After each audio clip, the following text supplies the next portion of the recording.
আটা আর কাঁচা আলু দিয়ে একটি স্বাস্থ্যকর নাস্তা রেসিপি আপনাদের সাথে শেয়ার করছি। নাস্তাগুলো খেতে অনেক বেশি মজার, আর এই নাস্তাগুলো আপনারা সকালে কিংবা বিকালে মাত্র 5 মিনিটে তৈরি করে নিতে পারবেন। আবার চাইলে বাচ্চাদের টিফিনেও ঝটপট তৈরি করে দিতে পারবেন।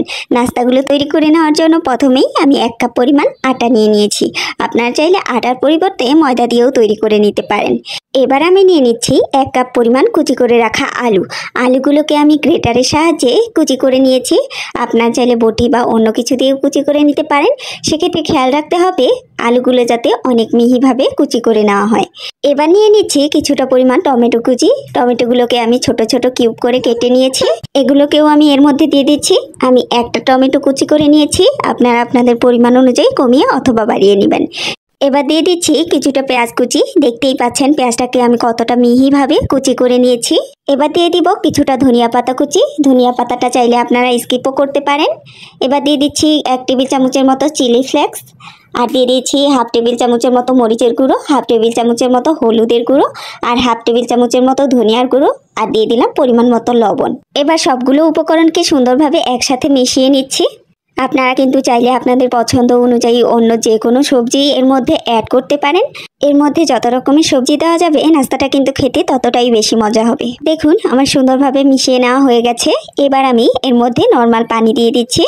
আমি অল্প অল্প করে পানি দিয়ে সুন্দরভাবে মিশিয়ে নিচ্ছি।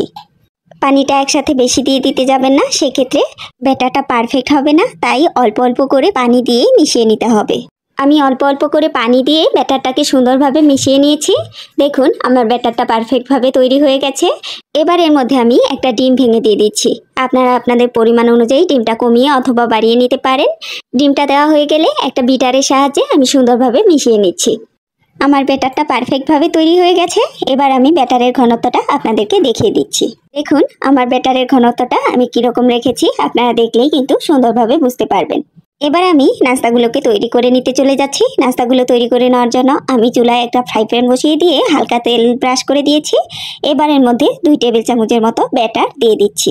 আপনারা চাইলে ছোট অথবা বড় আপনাদের পরিমাণ অনুযায়ী বানিয়ে নিতে পারেন। আমি একটু বড় বড় করেই নাস্তাগুলোকে তৈরি করে নিচ্ছি। দেখুন ব্যাটারটা যখন সুন্দরভাবে দেওয়া হয়ে গেছে, এ পর্যায়ে এটিকে আমি ঢেকে রাখছি হালকা আঁচে। 1 মিনিটের মতো ঢেকে রাখলেই দেখবেন কালারটা এরকম চেঞ্জ হয়ে গেছে। এরকম যখন কালারটা চেঞ্জ হয়ে গেছে, এ পর্যায়ে আমি ঢাকনাটা উঠিয়ে নিচ্ছি। ঢাকনাটা উঠিয়ে আমি নাস্তাটাকে উল্টে দিচ্ছি।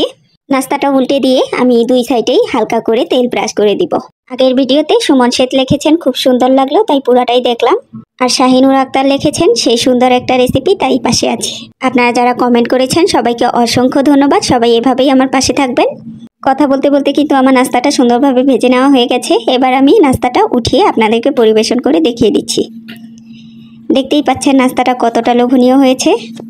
আশা করছি রেসিপিটি আপনাদের কাছে অনেক বেশি ভালো লেগেছে। দেখা হবে আবার কোনো নতুন রেসিপি নিয়ে। সে পর্যন্ত সকলেই অনেক ভালো থাকবেন। আল্লাহ হাফিজ।